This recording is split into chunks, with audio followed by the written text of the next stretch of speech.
पृथ्वी त्वरण। पृथ्वी तल से किसी ऊंचाई पर अगर किसी वस्तु को हम रोक करके छोड़ दें तो उसका वेग बढ़ने लगता है।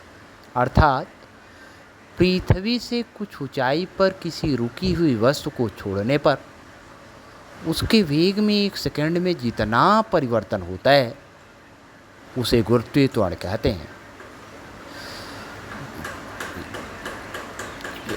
यह एक सदिश राशि है और पृथ्वी तल से ऊपर जाने पर गुरुत्वीय त्वरण का मान घटता है।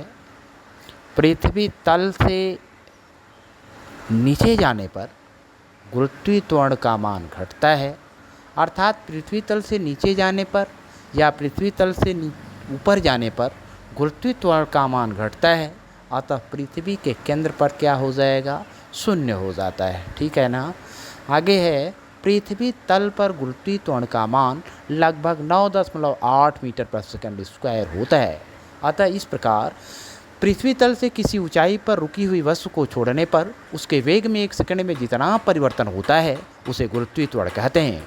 पृथ्वी तल पर गुरुत्वीय त्वरण का मान लगभग 9.8 मीटर प्रति सेकंड स्क्वायर होता है। यह एक सदिश राशि है। पृथ्वी तल से ऊपर जाने पर गुरुत्वीय त्वरण का मान घटता है। पृथ्वी तल से नीचे जाने पर गुरुत्वीय त्वरण का मान घटता है। अतः पृथ्वी के केंद्र पर गुरुत्वीय त्वरण का मान शून्य हो जाता है।